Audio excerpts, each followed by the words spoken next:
तो यार कहानी वहीं से स्टार्ट होती है जहां से खत्म हुआ था। अपना जो वांग था ना वो अपने एमसी को ढूंढने के लिए लिटरली में फाइनली अपने फॉर्मेशन को उल्टा चला देता है। अब बात है कहीं और, जहां पर बादलों में कुछ ज्यादा ही अजीबोगरीब चीज दिखाई जा रही थी। फिर क्या अचानक से अपने एमसी की आंखें खुल जाती है, जहां पर वो भी चौंकते हुए मनी मन सोचे जा रहा था कि क्या सपना, ये एक सपना था। बाप रे साला कुछ ज्यादा ही अजीबोगरीब सपना था। सीन चेंज होता है बाहर की ओर, जहां पर हमें उसी मोटके को दिखाया जाता है, आई मीन अपने एमसी का दोस्त। और इसको तो लिटरली में ये लग रहा था कि अपना जो एमसी था ना वो मर गया। लिटरली में यार वो मर गया है, इसीलिए तो फुट फुट कर रोए जा रहा था कि मेरे दोस्त मेरे दोस्त मेरे दोस्त तुमने मेरा पिलका लिया और साला मर भी गए। अब जबकि तुम बुद्ध बन ही गए हो तो प्लीज प्लीज यार मुझे परेशान करने के लिए मत आना, दूर रहना, मुझसे दूर रहना प्लीज, अपने दोस्त को भूल जाओ। लेकिन क्या अगर बात करें अपने एमजे की तो वो भी गुफा से निकलते हुए इस मोटके का सारा कांड अपनी आंखों से देख लेता है और परेशान था कि वाह मानना पड़ेगा ये साला किस तरह का दोस्त है भाई। मैं अभी तक जिंदा हूँ और ये मेरा मरने का मातम बनाया जा रहा है, गजब। और ये बोलकर उस मोटके को पीछे से तड़ से मारता है कि साले तेरी माँ का बकवास करना बंद कर, मैं अभी तक जिंदा हूँ, समझा। जहाँ पर बात करें मोटके की तो वो भी अचानक से अपने एमजे की बातों को सुनकर फुल टू डर जाता है कि बाप रे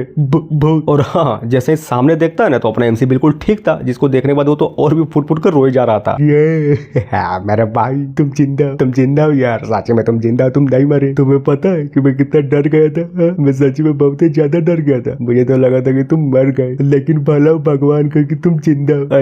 अच्छा वो सब छोड़ो और पहले ये बताओ आगे तुम्हारे साथ हुआ क्या था? क्या बोलो यार बहुत ही ज्यादा लंबी स्टोरी है, फिलहाल के लिए नहीं बता सकता, लेकिन हाँ मैं इतना जरूर बता सकता हूँ कि मैं क्यूआई कंडीशन के 6 लेयर पर पहुंच चुका हूँ, समझे। जिसकी बातों को सुनकर मोटका फुल टू खुश की है। क्या बात बोल रहे हो? मतलब सच्ची में, मतलब तुम सच्ची में क्यूआई कंडीशन के 6 लेयर पर पहुंच चुके हो, गजब। मतलब समझ रहे हो? अरे यार जरा देखो तो, अगर इसी तरह से तुम्हारा स्पीड रहा ना तब तुम सीनियर सिस्टर जू के 7 लेयर को बड़ी आसानी से क्रॉस भी कर जाओगे, और फिर वो दिन ज्यादा दूर भी नहीं जब तुम एक इमोर्टल भी बन जाओगे। एमसी बोलता है कि नहीं यार सीनियर सिस्टर जू ना वो मुझसे लिटरली में बहुत ही ज्यादा टैलेंटेड बंदी है, अगर सच बोलूं ना तो मेरा नसीब बहुत ही ज्यादा अच्छा था, इसीलिए तो मैं क्यूआई कंडीशन के 6 लेयर पर पहुंचा। वरना तुम्हें सच्ची में लगता है कि मैं क्यूआई कंडीशन के 6 लेयर पर इतनी जल्दी पहुंच भी पाता? नहीं, बिल्कुल भी नहीं। और ये बोलकर मनी मन सोचता है कि मेरे लिए सबसे बेस्ट यही होगा कि मैं इस मोटे को बिल्कुल भी नहीं बताऊं कि एक्चुअली में मेरे साथ हुआ क्या। अगर इसे सच्ची में वांग तेनफाई के बारे में पता चल गया ना तब तो ये डर के मारे मर ही जाएगा। तभी मोटका बोलता है कि भाई एक बात बताओ, अब जबकि तुम क्यूआई कंडीशन के 6 लेयर पर पहुंच चुके हो तब तुम तो बड़ी आसानी से उड़ सकते हो ना? एमसी भी लाइक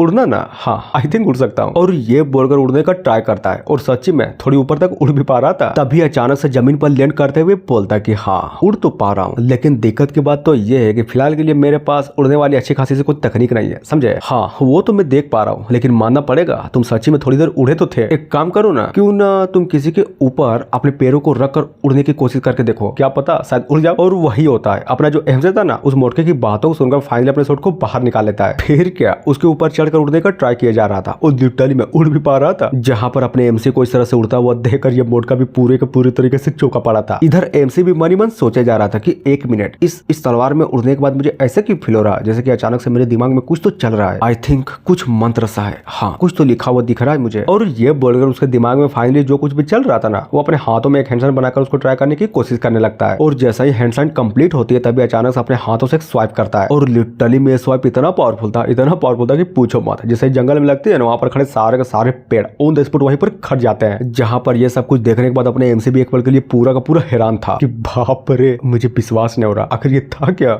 मैंने तो बस वही किया जो मेरे दिमाग में चल रहा था और अचानक से एक फ्लिप कर दिया, लेकिन सोचा नहीं था कि मेरा फ्लिप सच्ची में इतना पावरफुल निकलेगा। पर कैसे? How is this possible? कहीं ये सब कुछ मेरे उस सपने के कारण तो नहीं हो रहा ना जो सुबह सुबह मैं देख रहा था। मोटका भी लाइक ओह माय गॉड भाई, अब मैं यार आखिर ये क्या था? जो भी था साला खतरनाक एक नंबर था। और मनी मन सोचे जा रहा था कि गजब गजब गजब यार गजब, माँ कसम अब तुम इस बंदे को जी जान लगाकर फॉलो करूंगा, देखना साला जब तक ये बंदा मेरे साथ रहेगा ना किसी की औकात नहीं होगी जो मुझे बुली कर सके। तभी बोलता है कि भाई मेरी बातों को ध्यान से सुन, सबसे इंपॉर्टेंट बात तो मैं तुम्हें बताना भूल ही गया, और वो बात ये है कि इनर सेट का ट्रायल स्टार्ट होने वाला है, समझे। अगर तुम्हें सच्ची में इनर सेट का ट्रायल में भाग लेना है तो चलो जल्दी करो, कम से कम 1 महीने का तुम्हें रजिस्ट्रेशन पीरियड को पार करना ही होगा, इसलिए जल्दी जल्दी। समझ रहे हो ना कि मेरा बोलने का मतलब क्या है? मेन कैरेक्टर बोलता है कि हाँ समझ गया कि तुम्हारा बोलने का मतलब क्या है, और सबसे अच्छी बात क्या है पता है, मैं भी तो इनर सेट के ट्रायल में भाग लेना ही चाहता था, तो फिर चिंता किस बात की, चलो जल्दी करो, हम लोग जल्द से जल्द जाते हैं तुम्हारे रजिस्ट्रेशन का काम पूरा करवाते हैं। और मजे की बात क्या है पता है, वो जो वांग तेनफाई है ना उसका भी लेवल ऑलरेडी क्यूआई कंडीशन के 6 लेयर पर है, यानी कि अब जबकि तुम्हारा भी कल्टीवेशन क्यूआई कंडीशन के 6 लेयर पर पहुंच चुका है तो उस बंदे की औकात नहीं है जो तुम्हें फिर से परेशान करने की कोशिश कर सके। लेकिन अगर सच कहूँ ना तो मैं तो बस उस बंदे का शक्ल देखना चाहता हूँ। जब उसे पता चलेगा कि तुम्हारा लेवल और उसका लेवल बिल्कुल सेम है तब उस बंदे का शक्ल तो बिल्कुल देखने लायक होगा। जहाँ पर बात करें अपने एमसी की तो अभी उस मोटके की बातों को सुनकर फाइनली उस बंदे के बारे में अपने मन ही मन सोचे जा रहा था कि हाँ बात तो बिल्कुल सही बोली इस मोटके ने। हालांकि हमारे लेवल सेम तो है लेकिन अगर बात करें पावर की तो अभी भी हम दोनों के पावर में बहुत ही ज्यादा डिफरेंस है। लेकिन कोई नहीं, जो होगा सब देखा जाएगा।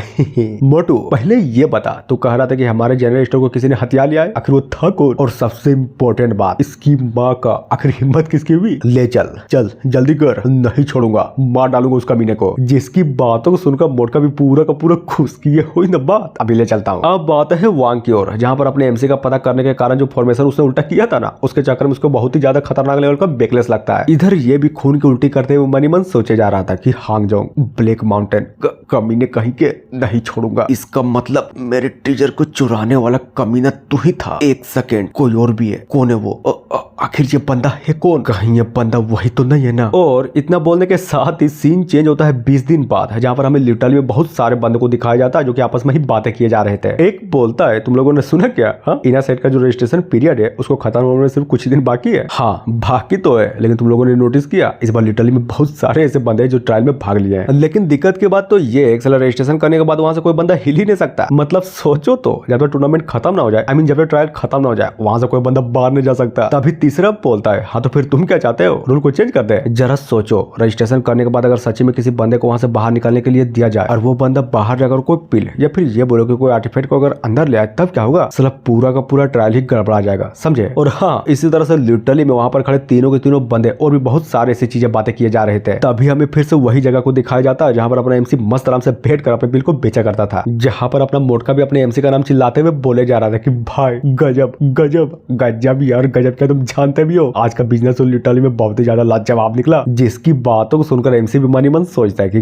गुड, ये हुई ना बात। इस लोअर पब्लिक जोन के बॉर्डर में मेरे लिए बिजनेस करना सच्ची में मेरे लिए बहुत ही अच्छी बात हुई। अब देखना, मेरे पास जितने भी स्पिरिट स्टोन है ना, इसकी और अपने आईने की हेल्प से मैं कम से कम 100 से भी ज्यादा उड़ने वाली तलवारों को कॉपी करूंगा। और वो इतना सोच ही रहा था तभी अचानक से वहां पर किसी को तो नोटिस करता है, और वो नोटिस किया हुआ बंदा कोई और नहीं बल्कि ये बोलो कि ये था। जहां पर बात करें इस बंदे की तो इसका लेवल भी क्यूआई कंडीशन के 6 लेयर पर था। और सबसे इंपॉर्टेंट बात ये है कि ये आउटर सेट का दूसरा और सबसे पावरफुल डिसाइपल है। बंदा बोलता है कि लड़के मेरी बातों को ध्यान से सुन, अंकल सेंगवान तुमसे मिलना चाहते हैं, तो एक काम करो, चलो जल्दी करो, मेरे साथ चलो। जिसकी बातों को सुनकर फाइनली अपने एमसी को भी याद आ जाता है कि एक्चुअली में ये अंकल सेंगवान है कौन। नहीं समझे? अरे यार वही बिल डिस्ट्रीब्यूट करने वाला बुड्ढा। एमसी सोचता है कि एक मिनट, कहीं कुछ गड़बड़ तो नहीं ना, या फिर शायद हो सकता है कि उस बुड्ढे ने उस ब्लैक माउंटेन में मुझे नोटिस कर लिया था। छोड़ो, अब जो भी होगा ना मिलने के बाद पता चलेगा। अब बात है चाचा सेंगवान के रेसिडेंस पर, और जरा बुड्ढे को तो देखो, बहुत ही एटीट्यूड में बैठा पड़ा था। जिसको इस तरह से बैठा हुआ देखकर एमसी भी ग्रीट करते हुए बोलता है, अंकल सेंगवान को मेरा नमस्ते, आपसे मिलकर खुशी हुई। कहिए क्या हुआ, आपने मुझे बुलाया था क्या? हा? उधर अगर बात करें उस बुड्ढे की तो अभी अपने एमसी की बातों सुनकर कुछ नहीं बोलता, बस ये बोले कि अपने एमसी को बहुत ही गौर से घूरे जा रहा था। तभी अचानक से अपने अंगुलियों से एक फ्लिक करता है, जिससे होता ये है कि कोई चीज बहुत ही स्पीड से अपने एमसी के पास जाती है और उसको लग कर टर्न मारकर वापस उस बुड्ढे के पास आ जाती है। और अब जाकर पता चलता है कि एक्चुअली में वो चीज क्या थी। वो चीज कुछ और नहीं बल्कि ये बोले कि एक नीडल थी जिसमें अपने एमसी का खून लगा हुआ था। बुड्ढा बोलता है कि नहीं,